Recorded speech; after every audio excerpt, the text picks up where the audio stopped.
Hello student, আমি Tapas sir.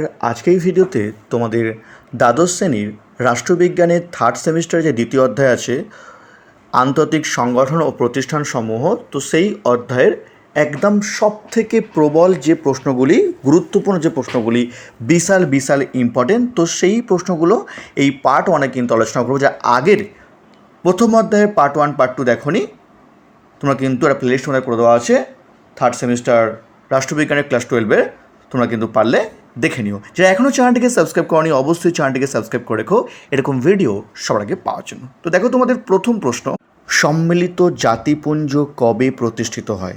খুবই গুরুত্বপূর্ণ প্রশ্ন, পরীক্ষায় বিশাল বিশাল দেয়। 1945 খ্রিস্টাব্দে।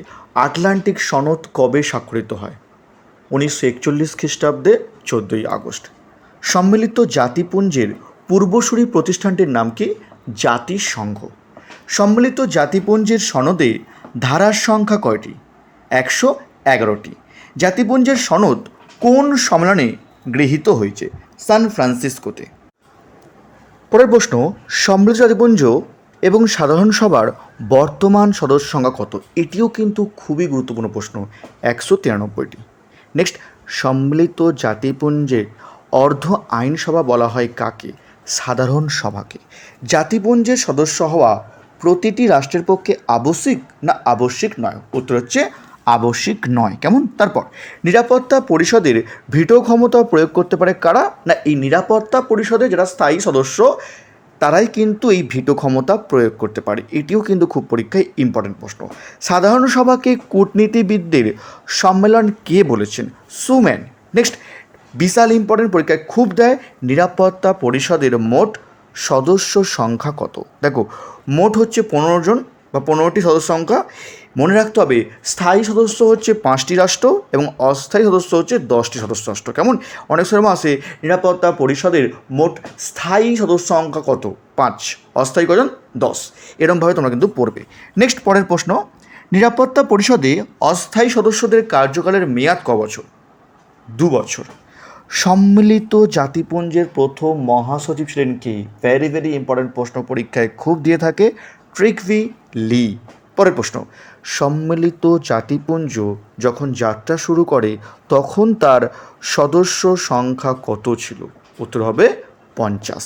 পরের প্রশ্ন, জাতিপুঞ্জের মহাসচিব নিরাপত্তা পরিষদের সুপারিশ অনুসারে কোন সংস্থা দ্বারা নির্বাচিত হয়? সাধারণ সভা। কূটনৈতিক বিশ্বের আয়না বলা হয় কোন সংস্থাকে? সাধারণ সভাকে।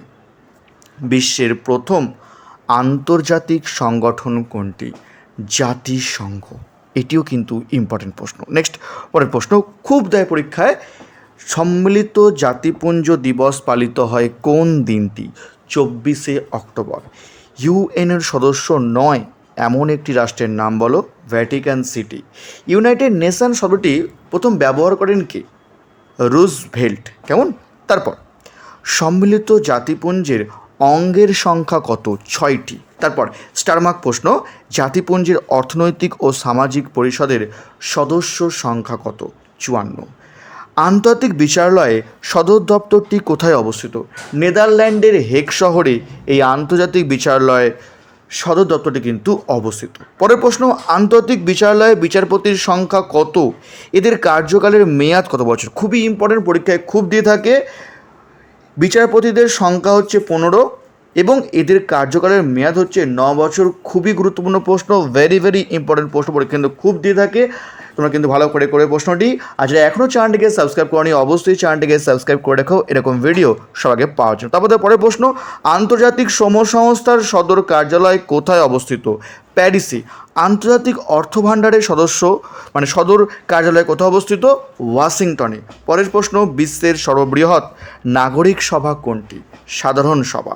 জাতিপুঞ্জের বর্তমান মহাসচিবের নাম কি? Antonio Guterres. তারপর পরের প্রশ্ন, সাধারণ সভার অধিবেশন বসে বছরে কতবার? একবার। জাতিপুঞ্জের কোন সংস্থা স্বাস্থ্য উন্নতির বিষয়ে কাজ করে?